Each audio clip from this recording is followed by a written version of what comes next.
பீரங்கி தாக்கும் குறி வச்சு ஒரு எல்லை. ஆனா பிக் பாஸ் திறந்தாலே வரும் வியானா எஃப்ஜேவின் தொல்லை. கைத்தட்டுங்கப்பா.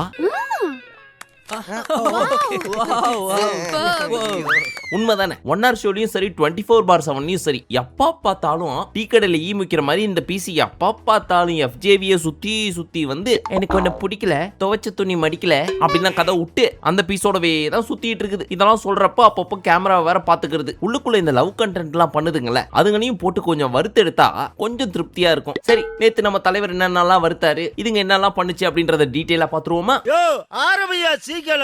இப்போ ஓப்பனிங்லயே இந்த 2 பீஸுங்களும் பேசினதுதான் வந்துச்சு. எதிர்பார்த்தது தானே. இப்போ நம்ம வியானா போய் ஜெயில் பக்கத்திலே உட்காந்துக்கிட்டு ஏய் ஒன்னத்தான் அப்படின்னு க்ளோஸா உட்காந்துக்கிட்டு நீ என் பக்கத்துல உட்காந்தாவே என் ஹார்ட் பக்கு பக்குங்குது, கட்டி பிடிச்சாவே உள்ளுக்குள்ள ஏதோ பண்ணுது. யாரையுமே நான் தொட விட்டதெல்லாம் கிடையாது, ஆனா நீ தொடுறப்போ ஏதோ பண்ணுது. அதுக்கெல்லாம் உயிர் கிடையாது. நான் விட்டுட்டு வந்ததுக்கு உயிர் இருக்கு. என்னை பத்தி கேர் பண்ணாத. நம்ம 2 பேரும் முன்னாடி மாதிரி இருக்கலாமா? எஃப்ஜேனா இப்படிதான், வியானா இப்படிதான். இன்னொன்னு நான் நோட் பண்ணேன். ஆதிரி மட்டும் உன்கிட்ட வந்து இப்படி சொல்றப்போ நீ நோ சொன்ன. தென் வை மீ? எனக்கும் தெரியல வியானா, போய் சொல்ல வியானா. ஏய் நடிக்காதடா, நான் தூங்க போறேன். Good night. Good night. Good night. Good night. சரி, கண்ணத்தை காட்டு அப்படின்னு கிள்ளிட்டு தலையை விட்டு என்னவோ ஒரு கருமாந்தரத்தை பண்ணுதுங்க. என்ன இழவு கருமாந்தரத்தை வேணா பண்ணிட்டு போங்க, ஆனா லாஸ்ட் அதுக்கு காதல்னு மட்டும் பேர் வச்சிடாதீங்க. ஒருவன் ஒருத்தி மேல் கொள்வதுதான் காதல், அதே ஒருத்தி அந்த ஒருவன் மீது கொள்வதுதான் காதல். ஆனால் இங்கு ஒருவன் ஒருத்தி மீது, அதே ஒருவன் இன்னொருத்தி மீது மல்டிப்ளை ஆகி போயிட்டு இருக்கிறது காதல் இல்லை. அதன் பெயர் டேஷ் டேஷ் டேஷ். டெய்லி ஒரு முகூர்த்தம் அலையறான். அவன் கல்யாணத்துக்கு அப்புறம் சாந்தி முகூர்த்தம் கூட பண்ணக்கூடாது. அந்த மாதிரி உன் மேஜிக்ல என்ன மேட்டர் வச்சிருக்கியா? அடுத்த நாள் காலங்காத்தால விடிஞ்சுது. அப்ப இந்த எஃப்ஜே பைப்புல சாண்ட்ரா கிட்ட சொல்லிட்டு இருக்கு, எனக்கு கையெல்லாம் ஒண்ணு ஆவல, சும்மா பார்வை வேலை வாங்குறதுக்காக நடிச்சேன் அப்படின்னு. அதுக்கு சாண்ட்ரா என்ன சொன்னாங்க, டேய் பாவண்டா, 15 பேருக்கு எப்படிரா அவ சமைப்பா, சமைக்கட்டும்க்கா, ஏன் இத்தனை நாள் வேலை வாங்கிட்டு இருந்தால நம்மள, அதனாலதான் செய்ய சொல்லி விட்டேன் அப்படிங்குது. தப்புடா, அப்படின்லாம் பண்ணக்கூடாதுடா அப்படின்னு சொன்னாலும் விடுதாசனா எல்லாம் ஏமாந்த வரைக்கும் போதும். அக்கா நான் தான்க்கா ஃபுல்லா சமைச்சேன், அவ சும்மா தான் நின்னுட்டு இருந்தா, கூட்டு பொரியல்னு செஞ்சுக்கிட்டேன், ஆனா ரைஸ் வச்சதெல்லாம் நான் தான் அப்படிங்குது. சோறு வடிக்கிறது பெருசு, கூட்டு பொரியல் செய்யறது ஈஸி, இதுல நான் தான் சமைச்சேன்னு வேற. பாரு, நீங்க என்ன பண்றீங்கணும், இந்த பொரியல் கூட்டுலாம் வச்சீங்கன்னு சொன்னாரு தெரியுமா, அதெல்லாம் செய்ய போறதுக்கு முன்னாடி எண்ணெயில கடுகெல்லாம் போட்டு தாளிச்சிருப்பீங்கல்ல, அப்ப இந்த பீஸையும் சேர்த்து போட்டு தாளிச்சிருக்கணும். ஆள் நடமாட்டமே இல்லாத இடமா பார்த்து அடிச்சு சாப்பிடுங்க. அடுத்து நம்ம கனி அவர்கள் எஃப்ஜேவை கூப்பிட்டு, உனக்கு தான் வெளியே கேர்ள் ஃப்ரெண்ட் இருக்குல்ல, அப்புறம் இதெல்லாம் என்ன அப்படின்னு கேட்டா, நான் தான் சொல்றேனே, I am very clear about this. ஆதிரியோட பேசுறப்போ நான் சொன்னதுதான், வியானா கிட்ட பேசுறப்போ சொல்றேன். அது வேற டிபார்ட்மெண்ட், இது வேற டிபார்ட்மெண்ட், ஒரு கம்ஃபர்ட் ஜோன்கா. இப்போ வியானாவே எடுத்துக்கிட்டீங்கன்னு வச்சுக்கோங்களேன், சுபி என்கிட்ட பேசல அப்படின்னு சொல்லிட்டு இருந்தா, அப்ப நான் போய் பேசுறப்போ அவளுக்கு ஒன்னு கிரியேட் ஆகுது. என் சைட்லாம் ஒன்னும் பிரச்சனை இல்லக்கா. அப்போ உங்க 2 பேருக்குள்ள எந்த ஃபீலிங்ஸும் இல்ல. சாச்சா, என்ன இருக்கு நமக்குள்ள? ஒண்ணும் இல்ல. நான் அம்மி கிட்டே, சாந்தா அம்மி நீங்க ஏதாவது தப்பா நினைச்சுக்க போறீங்க, இது பியூர்லி ஒரு கேம் ஷோ அப்படின்னா ஒண்ணும் கிடையாதுன்னு சொல்லிட்டேன்க்கா அப்படின்னு வண்டி ஓட்டிட்டு இருக்கு இந்த பீஸ். ஆனா வீட்டுக்குள்ள வர போறதுக்கு முன்னாடி ஆளுங்கள்ட்ட சொல்லிட்டு வந்துடுறது, உள்ள அப்படி இப்படி போவோம், நீ கண்டுக்காத, அப்படி இப்படி பண்ணாதான் உள்ள ஓட்ட முடியும், அதுக்காக தான் மாமா பண்ணுவேன் அப்படின்ற மாதிரியான பிட்டெல்லாம் போட்டு வந்ததுனால நம்ம அடிச்சு தூக்கிட்டு போவோம். என்ன பண்ணிடுவானுங்க? நம்ம தான் ஒரு பிட்டை போட்டு தானே வந்திருக்கோம் அப்படின்ற ஒரு காடை வச்சுக்கிட்டு வெளில இருக்க பொண்ணையும் ஏமாத்தி உள்ள இருக்கிற இந்த பொண்ணையும் ஏமாத்தி, ஐயோ இவங்களெல்லாம் ஏமாத்த முடியாது, எல்லாம் தெரிஞ்சுதான் அம்முனியும் பேசிட்டு இருக்காங்க. ஆனா தேங்கிங் யூ யுவர்ஸ் ஒபீடியன்ட்லின்னு போடுறப்ப மட்டும் இதெல்லாம் கேமுக்காக பண்றோம் அப்படின்னு ஒரு ஃபுல் ஸ்டாப். பாத்தியில ப்ராடக்ட்ட 30 வருஷம் எக்ஸ்பீரியன்ஸ் எப்படி புடிச்சது பாத்தியா? இந்த மாதிரி சீசனுக்கு சீசன் பண்ற பல பீஸுங்களை நம்ம பார்த்திருக்கிறோம். இதுங்கெல்லாம் வெளியே போனதுக்கு அப்புறமும் கேமரா வச்சு கவர் பண்ணணும்னு வச்சுக்கோங்க, அப்ப தெரியும் எதுக்காக உள்ள இவ்வளவு பிட்டு இந்த மாதிரியான டாக்ஸ் அப்படின்லாம். புரிஞ்சவங்க புரிஞ்சுக்குங்க, புரியாதவங்க புரிஞ்சவங்கள்ட்ட கேட்டு தெரிஞ்சுக்குங்க. சொல்லலைன்னா என் தலை வெடிச்சிரும்டா, சொல்லு. அடுத்து உள்ள போன ஃபயர் சேதுபதி ஃபயரா போட்டு வறுத்தெடுப்பாரு அப்படின்னு பார்த்தா கூலா சிரிச்சுக்கிட்டே போய் எல்லாரும் ரொம்ப அற்புதமா பண்ணீங்க, அழகா இருந்தீங்க அப்படின்னு பாராட்டி ஒவ்வொருத்தட்டையும் கேட்டுட்டு இருந்தாரு. தாடி மீசெல்லாம் ஷேவ் பண்ணது எப்படி இருந்துச்சு அப்படின்னு சொல்லி. அப்ப நம்ம கம்ரு, சார் 5 வருஷமா நான் மீசை எடுத்ததே இல்ல சார், இதான் ஃபர்ஸ்ட் டைம், ஆரம்பத்துல எடுக்க வேணாம் தான் நினைச்சேன், ஆனா பிக் பாஸே அவர் வாயால எடுத்துருங்க கம்ரு அப்படின்னு கேட்க ஷேவ் பண்ணிட்டேன் சார். இப்படிலாம் வெட்ட முடியாது. ரொம்ப ராங்காதடா. கமல் ஃபேன்ஸ் ரத்தம் கொடுக்குறாங்க, விஜய் ஃபேன்ஸ் அரிசி கொடுக்குறாங்க, தியா ஃபேன் நீ, அவங்க இத்த கொடுக்க மாட்டியா? எஃப்ஜேவும் சொன்னா, ஒருவேளை நீ ஷேவ் அச்சீவ் பண்ணதுக்கு அப்புறம் பார்க்கிறதுக்கு ஸ்டூடெண்ட் மாதிரி இருக்குன்னு சொல்லி அந்த மாதிரியான வாய்ப்புகளும் கிடைக்கிறதுக்கு சான்ஸ் இருக்குல்ல, பண்ணிருமா அப்படின்னவும் வேண்டா வெறுப்பா எடுத்துட்டேன் சார். ஆனா எடுத்ததுக்கு அப்புறம் பார்த்தா 3 கிலோ வெயிட் கம்மியான மாதிரி இருக்கு அப்படின்னு சொல்லிட்டு இருந்தாரு. பட் பாக்குற எங்களுக்கு எப்படி இருந்துச்சுன்னா, பாரு உங்களுக்கு பெரியக்கா மாதிரியும் நீங்க அவங்களுக்கு சின்ன தம்பி மாதிரியும் இருந்துச்சு. ஹோட்டலுக்காரே சொல்றாருல, புது காம்பினேஷன் நல்லா இருக்கும். அடுத்து நம்ம சபரியோட Dress கருப்பு கலருக்கு பதிலா சிவப்பு கலரை கொடுத்துருந்தாங்கன்னு வச்சுங்க, சாண்டா கிளாஸ் மாதிரியே இருந்திருப்பாரு. தாடி மட்டும் தான் மிஸ்ஸிங். இன்னொரு பக்கம் ஃபாரின் குதிரை எல்லாம் பாத்திருக்கீங்களா, அது கிட்டத்தட்ட இப்படிதான் இருக்கும். அதான் நம்ம சேதனனும் சொல்லிட்டு இருந்தாரு. எங்களுக்கெல்லாம் இந்த Dress போட்டு வர்றதுக்கே ஒரு மாதிரி இருக்கும். ஆனா நீ இப்பேற்பட்ட ஒரு Dress போட்டு தைரியமா வரப்பார், உண்மையிலேயே உனக்கெல்லாம் மனதைரியம் ஜாஸ்திப்பா அப்படின்னு. ஆனா பாவம், தன்னை பாராட்டுறாரா கலாய்க்கிறாரான்றது கூட தெரியாத அளவுக்கு பச்சை புள்ளையா இருக்காரு நம்ம சபரி. அண்ணா நீங்களா இந்த கேசரி பேண்ட்ல அப்படியே அமிதாப் பச்சன் மாதிரி இருக்கீங்க. நம்பிட்டேன் வா. அடுத்து இந்த வீட்டு தலை எப்படி பர்ஃபார்ம் பண்ணாரு அப்படின்னு கேட்டதுக்கு எல்லாருமே குத்தம் குறலாம் சொல்லிட்டு இருந்தாங்க. இவரை ரம்யா நானே தூங்கிட்டு இருந்தேன், என்ன கண்டுக்காம அந்த பீஸும் ஒரு வாரமா தூங்கிட்டு இருந்துச்சு அப்படின்னு இவரும் 100% எஃபோர்ட் போடவே இல்லை அப்படின்னு விக்ரமும் இன்னும் பல பேர் அவங்களோட கருத்துக்களை சொல்லிட்டு இருந்தாங்க. அப்போ நம்ம வியானா மட்டும் சார் தலை எப்போ வரணும்னா கேம் ஸ்டாப் ஆகுறப்ப வரணும், ஆனா கேம் தான் ஸ்டாப் ஆகலையே அதனால அவர் வரல. இப்போ என்னமா வியானாவா பேசுறியா எஃப்ஜேவோட வாயா பேசுறியா? நாட்டி சிரிக்காத, ரொம்ப எரிச்சலா இருக்கு அப்படின்னு ஒரு சிரிப்பை போட்டு எஸ்கேப் ஆக பார்த்துச்சு. உனக்கு என்ன பேசுறேன்னு தெரியுதா? ஐய் சிரிச்சு சமாளிக்காத. நீ பேசுறதை எப்படி எடுத்துக்கணும்? நாங்க எஃப்ஜே ஒழுங்கா பர்ஃபார்ம் பண்ணாருன்னா பண்ணாருன்னு சொல்லு, இல்லன்னா இல்லன்னு சொல்லு அப்படின்னு கேள்வி கேட்டுட்டு இருக்கிறப்போ, பொண்ணு பாக்குறப்போ காஃபி கொடுத்துட்டு மாப்பிள்ள பிடிச்சிருக்காமா அப்படின்னு கேக்குறப்போ பிடிச்சிருக்கு அப்படின்னு வெக்கப்படுவாங்க தெரியுமா, அந்த மாதிரி வெக்கப்பட்டு இருக்கு. பொத்தி பொத்தி வளர்த்த புள்ள மேகலை, அதனால அதுக்கு வெக்க விட்டு போகல. இங்க பாரு, சொல்றத தெளிவா சொல்லு, நீ என்கிட்ட சொல்லாம தப்பிக்கவே முடியாது, சொல்லு அப்படின்னு கேட்டதுக்கு அப்புறம், இல்ல ஆக்சுவலி தூங்க விட்டாரு, லெதாஜிக்கா இருந்தாரு அண்ட் கேஸ் ஒன்னும் கிரியேட் ஆகல அதனால அவரும் உள்ள வரல. இது அவனை பத்தி கம்ப்ளைண்ட் பண்ற மாதிரி இல்ல, அவருக்கு ஆதரவா பேசுற மாதிரி இருந்துச்சு. ஐயோ அப்படிலாம் இல்ல சார், ஒன்னும் நீ சொல்லி கிடிக்க வேணாம் உட்காரு அப்படின்னு அசிங்கப்பட்டி உட்கார வச்சிட்டாரு. எனக்கு தெரியுது நீங்க எதுக்கு சிரிக்கிறீங்கன்னு. நக்கலு. அப்போ நம்ம தலைக்கு கடுப்பாகுது, கண்ணை உருட்டுறாரு, எச்சி முழுங்குறாரு. ஏன்னா என்ன எவ்வளவு திட்டினாலும் பரவாயில்ல, என் கண்ணு முன்னாடியே யாழ கழுவி ஊத்துறியா அப்படின்ற ஒரு காண்டு. இன்னொரு பக்கம் என் ஆளு வாயாலேயே நான் கெட்டவன்னு சொல்ல வைக்க பாக்குறியா அப்படின்னு 2 எமோஷனையும் சேர்த்து வச்சு ஒரு ரியாக்ஷனை கண்ணு வழியா கக்கிட்டு இருந்தாரு. அம்பு வலிக்குது. அதுக்கப்புறம் எஃப்ஜேவை எழுப்பி நீ ஒரு வார்டனு அண்ட் தலை, அப்படி இருக்கிறப்போ நீயே தூங்கலாமா? எத்தனை தடவைடா உனக்கு சொல்றது? உனக்கு மட்டுமே சொல்லி சொல்லி வாய் ஓஞ்சி போச்சு எங்க பிக் பாஸுக்கு. அந்த அளவுக்கு அந்த போட்டு டார்ச்சர் பண்ணி எடுக்கிற. சரி சொல்லு, உன் மேல இத்தனை பேர் கம்ப்ளைண்ட் வைக்கிறாங்க, பிரச்சனைன்னு வந்தா எதுவுமே கண்டுக்க மாட்டேற அப்படின்னு சொல்லி அதுக்கு என்னப்பா பதிலு அப்படின்னு கேட்டதுக்கு, அண்ணா பிரச்சனையே ஒண்ணும் நடந்த மாதிரியே தெரியலனா. இது தெரியலையா? அப்ப இத்தனை பேர் சொன்னதே இல்லனா, வியானா கிளாஸ் நடக்கிறப்ப போய் ஒளிஞ்சிட்டு இருந்தா, நான் தான் கண்டுபிடிச்சு கூட்டின்னு போய் உள்ள விட்டேன். எங்கேயோ ஒளிஞ்சிட்டு இருந்த வியானா உன் கண்ணுக்கு தெரியுது, கண்ணு முன்னாடி அமித்துக்கும் திவ்யாவுக்கு நடந்த பிரச்சனை உன் கண்ணுக்கு தெரியல.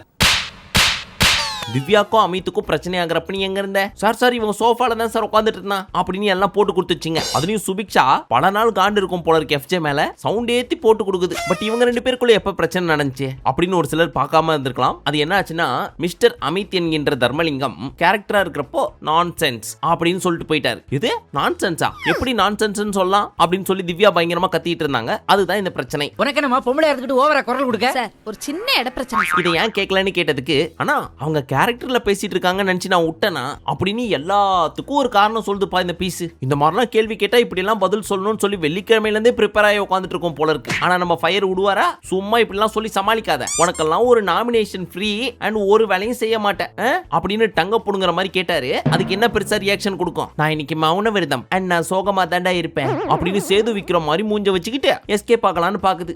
நான் இன்னையில இருந்து தேவ்தாஸ்டா, இனிமே இப்படி தான் இருப்பேன். சரி அதை விடு, பாரு சமையலுக்கு ஹெல்ப் வேணும்னு கேட்டாங்க. அப்ப நீ ஹெல்ப்பும் பண்ணல, இல்லனா அவளே ஹேண்டில் பண்ணிக்கிட்டோம் அப்படின்றதுக்காக தான் விட்டனா, இல்ல அவளுக்கு சமைக்க தெரியாதுன்னு சொல்லிட்டா, அமித்தும் சொல்லி கொடுக்கறதுக்கு வரலன்ட்டாரு. அந்த பிரச்சனை யாரு ஹேண்டில் பண்ணிருக்கணும்? நான் தானா? இரு, நீ பதில் சரியா சொல்ல மாட்டற, ஏனா நீ சொல்லுமா, எப்படி சொல்லுவாங்க பாரு இப்போ. சொல்லுடி சொல்லு அப்படின்னு கேட்டதுக்கு, சார் நான் திருட்டு வேலை பண்ணிட்டு இருந்தேன் அதனால பார்க்கல. அப்புறம் எனக்கு ஒன்னு சொல்லணும் சார், இவரை பத்தி கம்ப்ளைண்ட் இப்பதான் ஞாபகத்துக்கு வந்துச்சு. என்னது? நான் ஸ்விம்மிங் பூல்ல இருந்தேன்னா அப்போ விக்ரம் தள்ளி விட்டது இவரு கேட்கவே இல்ல.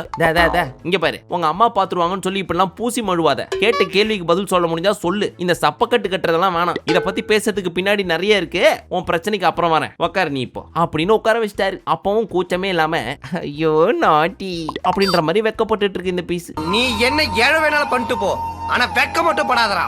அந்த கர்மத்தை என்னால பார்க்க முடியல. இப்ப சொல்லுப்பா எஃப்ஜே, போன வாரம் அவ்வளவு செஞ்சிட்டேன், உங்க கால்ல வேணுமா விடுறேன் அப்படிலாம் கூட பேசினியப்பா. அதெல்லாம் பாக்குறப்ப எனக்கே வருத்தமா இருந்துச்சு. அந்த எஃப்ஜே இந்த வாரம் எங்க போனாரு? நான் கேப்டன் போர்டு புடிச்சு நிக்கிறப்ப மட்டும் சொகுசா இருந்துச்சோ. அதிகாரம் அப்படின்றது ஒரு பயங்கரமான போதை, அதை வச்சுட்டு என்னென்ன பண்ணலாம். ஆனா நீ உன்னை கண்காணிக்கிறதுக்கு உனக்கு மேல ஒரு உயர் அதிகாரி போடணுமா? பிக் பாஸ் எவ்வளவுதான் பண்ணுவாரு அப்படின்னு ஒரு ஃப்ளோவை புடிச்சு திட்டி கீச்சிட்டு இருக்கிறப்போ அனில் குறுக்க வந்து கத்தி காப்பாத்தி விட்டுருச்சு. பட் நம்மளாம் திட்டு வாங்கிட்டு இருக்கோம் அப்படின்னா அணில் வந்தாலும் சரி ஆட்டுக்குட்டி வந்தாலும் சரி மத்தவங்க அதை பத்தி ஏதாவது பேசிட்டு போவாங்க. ஆனா நமக்கு நம்மள திட்டாரு, எல்லாரும் முன்னாடி திட்டாரு அப்படின்னு வருத்தப்பட்டு எதுவும் பேச வராதுல்ல. ஆனா இந்த பீஸ் ஆனா அது அணில எப்பவும் வரும், நாங்க இட்லி போடுவோம் சாப்பிட்டு போயிடும், நீங்க ஒன்னும் கவலைப்படாதீங்க அப்படின்னு எதுவுமே நடக்காத மாதிரி கேஷுவலா பேசிட்டு இருக்கு இந்த பீஸ். அசிங்கம் வெக்கம் மானம் சூடு சொரணை எல்லாமே அணில் வந்தா பறந்து போயிருமா என்ன? சாரி, காதல் வந்தா பறந்து போயிருமா என்ன? சரியான சோர்ண கெட்ட காதலா இருக்கும் போல. அதுக்கப்புறம் அணில் கத்தி முடிக்கிட்டோம், நீங்க இட்லியோ தோசையோ தொட்டுக்க கெட்டி சட்னியோ வச்சு அமுச்சு விடுங்க, நான் போயிட்டு வரேன், நன்றி அணிலே, இவனுங்கள்ட்ட இருந்து என்ன காப்பாத்தி விட்டேன் அப்படின்னு இவரும் போயிட்டாரு பிரேக் எடுத்துட்டு. மேலும் பல சுவாரஸ்யமான தகவல்களை கேட்கும் முன் ஒரு சிறிய விளம்பர இடைவேளை. பட் அந்த அணில் என்ன தெரியுமா சொல்ல வந்துச்சு, இந்த வாரம் இவனுங்க ஆடினதெல்லாம் ஒரு கேம், அதை கேட்கறதுக்கு நீங்க ஒரு ஹோஸ்ட், பேசாம இந்த கேங்க ஃபுல்லா வெளியே அமிச்சிருங்க, நான் என் கூட்டத்தை கூட்டின்னு வரேன், நாங்க கொடுக்குற கண்டென்ட்டை பார்த்தாவது இதுங்களுக்கு புத்தி வந்து அதுக்கப்புறமாவது ஏதாவது பண்ணுதுங்களான்னு பார்ப்போம் அப்படின்றதுதான் அந்த அணில் அவ்வளோ நேரம் கத்தி கத்தி சொல்லுச்சு. நான் நல்லா பண்றனோ இல்லையோ, ஆனா நீ நல்லா பண்ற. நெக்ஸ்ட் அரோரா என்ன சொன்னாங்க, சார் அவன் வாடனா இருந்தாலும் சரி தலையா இருந்தாலும் சரி ஏதாவது பிரச்சனைக்குள்ள போய் தலையை விட்டோம் அப்படின்னா நெகட்டிவா போயிடும் அப்படின்றதுனால எந்த பிரச்சனை போனாலும் ஓரமா உட்காந்து எட்டி பார்த்துட்டு அதுக்குள்ள வராம எஸ்கேப் ஆயிருவான் சார். எஸ்கேப் ஆகி என்னமா பண்ணுவான், தோ வியானா கூட பேசிட்டு இருப்பான் சார். எப்படி கோர்த்து விடுது பாரு. இதுக்கு என்ன போவோம் பதிலே அப்படின்னு கேட்டதுக்கு, சார் நான் கேமரா கிட்ட பேசிட்டு இருந்தேன், நான் பேசுற இடத்துக்கிட்ட வியானா உட்கார்ந்து இருந்தா அப்படின்னு பிளேட்டை திருப்பி போட்டுச்சு பாருங்க. எஃப்ஜே உன் பேச்சு உன் தோரணை எதுவுமே சரி கிடையாது, உன்கிட்ட பேசுறதே வேஸ்ட், உட்காந்துரு அப்படின்னு உட்கார வச்சிட்டார். ஏன்னா குடுக்கிற பதில் இருக்கே அத குழந்தை கூட ஏத்துக்காது. அப்படி இருக்கிறப்போ நம்ம தலைவர் பூசி மழுப்புனாலே கரெக்டா கண்டுபிடிச்சிருவாரு. சோ இந்த பீஸ் உல்டாவா திருப்பி வேற போடுது, சும்மா இருப்பாரா? விட்டு திரும்புனா முடியுமாடா சின்ன போயிட்டு ஓடிட்டான் அப்படி போல. அண்ட் பேசுறப்ப இந்த பீஸோட ஆட்டிடியூட் இருக்கே ஒரு மாதிரி, நான் தான் எனக்கு தான் எல்லாம் தெரியும், நீ என்ன சொல்றது நான் என்ன கேக்குறது, நான் ரவுடி தான் அப்படின்ற மாதிரி தான் பேசிட்டு இருந்துச்சு. அதனால நம்ம தலைவருக்கு கடுப்பாயி உட்கார வச்சிட்டாரு. ரியலைஸ் பண்ணணும்ன்றதுக்காக தான் ஒரு சில விஷயம் எல்லாம் பேசுறது, அடுத்த வாரத்திலேயாவது ஒழுங்கா ஆடுவாங்கன்னு சொல்லி. ஆனா நீ ரியலைஸ் பண்ணாம கெத்த காட்டுற மாதிரி ரிப்ளை கொடுத்துட்டு இருக்க, இப்படி சமாளிக்கிற மாதிரி பேசிட்டு இருந்த அப்படின்னா உனக்கு நல்லது இல்ல ராஜா, பாத்துக்க. ஆனா நான் உங்கள்கிட்ட ஒன்னு சொல்லணும், நீ ஒன்னும் சொல்லி கீழிக்க தேவையில்ல, கேக்குறப்ப சொல்லாம இப்ப சொல்ல வந்துட்டாரு. உக்காரு, இல்ல இல்லனா ஒன்னே ஒண்ணு ஆணியே புடுங்க வேணாம், கேட்க மாட்டேன் அப்படின்னு மூக்கு மேலேயே ஒரு குத்து விட்டாரு. பாபா ஏன்னா ஒருத்தர் கேள்வி கேட்கிறாரு, ஒருத்தர் பதில் சொல்றாரு, கேள்விக்கு இதுதான் பதில் அப்படின்னு ஒரு சிலது இருக்கும், இல்ல ஆச்சரியப்படுற மாதிரி 1008 வரும். என்னதான் அந்த ரிப்ளையா இருந்தாலும் அது சொல்றதுக்குன்னு ஒரு விதம் இருக்குல்ல, அது இந்த பீஸ் கிட்ட மட்டும் பாத்தீங்கன்னு வச்சுங்க, மொறப்பா மூஞ்ச வச்சுக்கிட்டு என்ன அப்படின்ற மாதிரி ரிப்ளை கொடுத்தா இவருக்கு தெரியாம இருக்குமா? பின் வாங்கிறோனா? சோ அத கரெக்ட்டா கண்டுபிடிச்சி, என்ன தம்பி இங்க இருந்து பாக்குறப்ப ரிசீவரோட மைண்ட் செட் என்னன்றது எனக்கு நல்லா தெரியும், இப்பலாம் என்கிட்ட பேசக்கூடாது அப்படின்னு சொல்ல, சரிண்ணா அப்படின்னாரா? எது சரினாவா? இதெல்லாம் உன் ஃப்ரெண்ட்ஸ் கிட்ட வச்சுக்க, என்கிட்ட வச்சுக்காத, அப்படி இல்லனா என்கிட்ட அப்படி பேசக்கூடாது அப்படின்னு ஒரு மிரட்டி விட்டாரு. இதெல்லாம் என்கிட்ட பண்ணக்கூடாது, வேற யார்கிட்டயாவது தான்.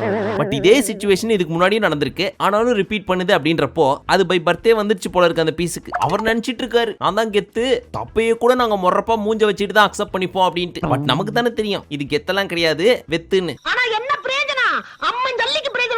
அப்புறம் இவர் சொல்றாரு, அண்ணா கன்ஃபியூஸ் ஆயிட்டனா, வாடனா ஆடணுமா தலையாடணுமான்னு அப்படின்னு ஒரு கதையோட, எது கன்ஃபியூஸ் ஆயிட்டியா, நீனா குழந்தையா இந்த மாதிரி ஒரு பதில் சொல்லிட்டு இருக்க, எவ்வளவு நாள் ஆச்சு இப்ப வந்து கன்ஃபியூஸ் ஆயிட்டேன்னு சொல்லிட்டு இருக்கிற. ஆனா சமைக்கிறப்போ பிளான் பண்ணி அவ்வளவு வேலை வாங்கின, அவ்வளவு பிரச்சனை வர்றப்போ கேள்வியே கேட்கல, ஆனா இவ்வளவு பண்ண நீ சாண்ட்ரா கிட்ட என்ன சொன்ன? என்னமா சொன்ன இவன்?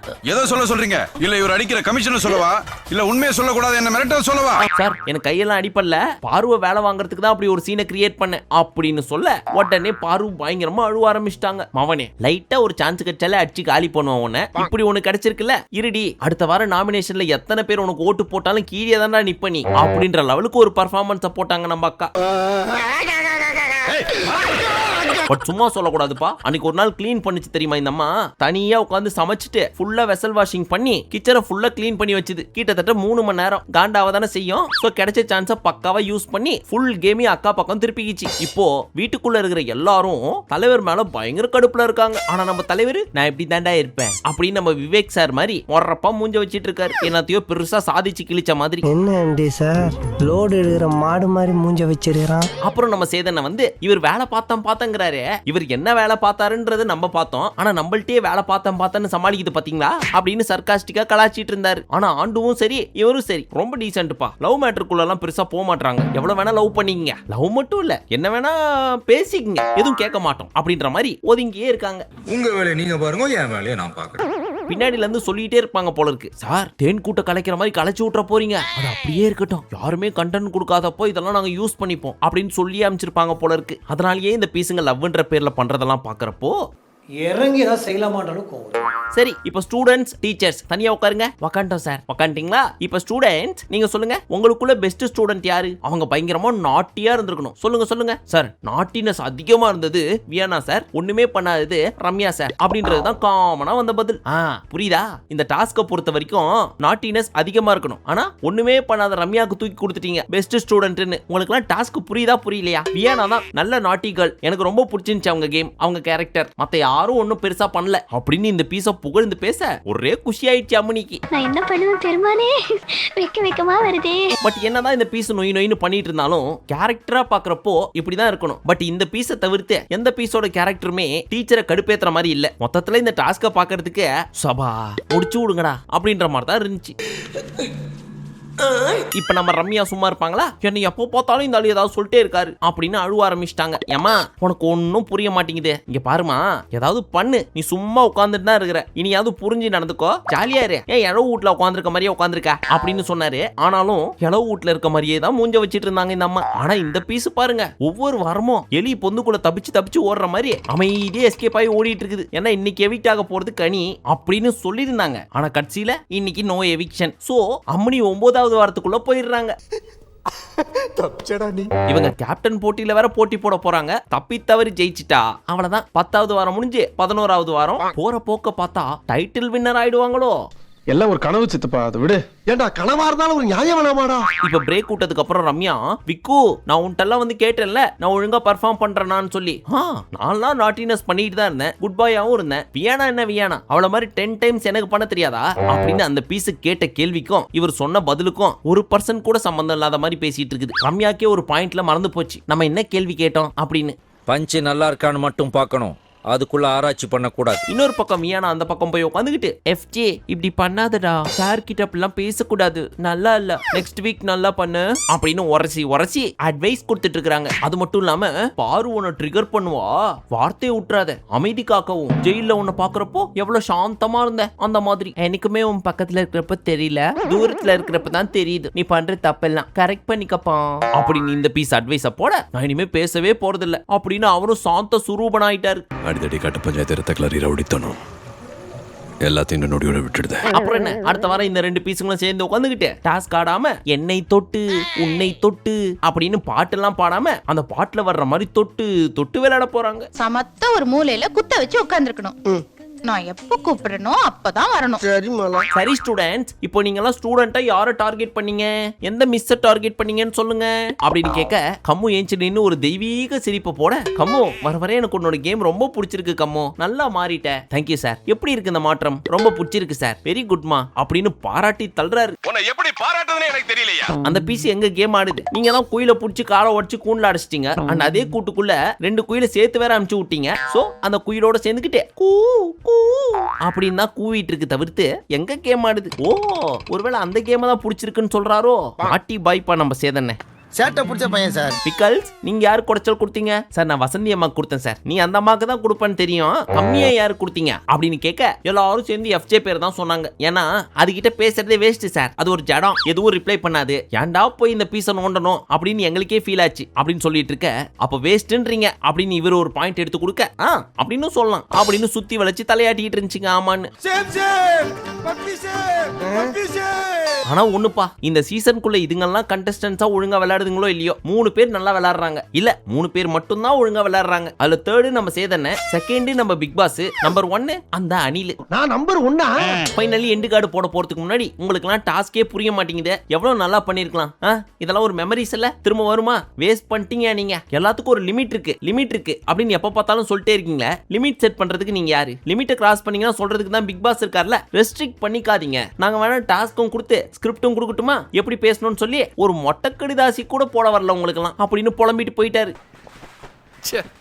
பாக்கடா. சீரியஸ்லி நம்ம எத்தனையோ தடவை சொல்லிட்டோம், ஆனா இப்ப சொன்னாலும் தப்பு கிடையாது. ஸ்கூல் டாஸ்க் அப்படின்னாவே சீசன் 3 தான். ஒண்ணு வேணாம், அதுல இந்த ஒரு சீனை மட்டும் பாருங்களேன். நிலா காயுதே, நேரம் நல்ல நேரம், நெஞ்சில் பாயுதே. என் கண்ணுக்குள்ளே அப்படியே இருக்கு. பா, இப்படி ஞாபகம் வச்சிருக்கிறேன்.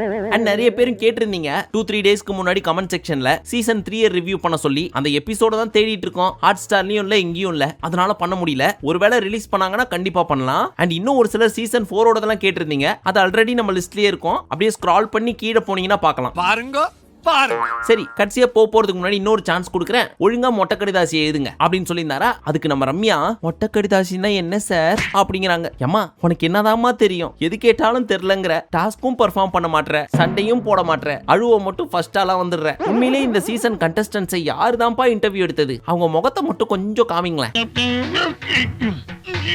ஏன் முகத்தை மறைக்கிறீங்க? அது டஸ்ட் அலர்ஜி. அப்புறம் கனி கேட்டாங்க, சார் இந்த டாஸ்க்ல இருக்கிறத வச்சு மொட்டை கடிதாசி எழுதணுமா இல்ல பொதுவா எழுதலாமா வீட்டுக்குள்ள நடக்கிறத வச்சு அப்படின்னு கேட்க, எழுது, என்ன வேணா எழுது, உன் இஷ்டம் போல எழுது அப்படின்னு சைகை காமிச்சிட்டு போயிட்டாரு. சோ எல்லாரும் வண்டியா எழுதி வச்சிருக்காங்க. நிறைய சம்பவம் சிக்கும்னு நினைக்கிறேன். ஆனா வியானா மட்டும் டியர் எஃப்ஜே, நலம் நலம் அறிய ஆவா, நீ எனக்கு ஆவியா பாவா அப்படின்ற மாதிரி தான் ஏதாவது ஒன்று எழுதி வச்சிருக்கோம். பாப்போம் என்ன பண்றாங்க அப்படின்னு சொல்லி. ஓகே, வெயிட் பண்ணுவோம். சரி, ஏற்கனவே சொன்ன மாதிரி இன்னைக்கு எதுவும் எவிக்ஷன் கிடையாது. லாஸ்ட் மினிட்ல ஏதோ பயங்கரமான டெசிஷன் எடுத்துட்டாரு நம்ம விஜய் சேதுபதி அப்படின்ற மாதிரி சொல்லிட்டு இருக்காங்க. அது என்னன்னு இன்னைக்கு பார்த்தாதான் தெரியும். ஓகே, நீங்க எல்லாரும் போய் ஜாலியா சண்டேவை என்ஜாய் பண்ணுங்க. ஒரு சில மாவட்டங்கள்ல புயல் வரப்போகுதுன்னு சொல்லியிருக்காங்க. சோ பத்திரமா வீட்டுக்குள்ளேயே இருங்க. மீண்டும் உங்களை நாளை காலை சந்திக்கும் வரை நன்றி, வணக்கம், நமஸ்தே, நமஸ்கார்.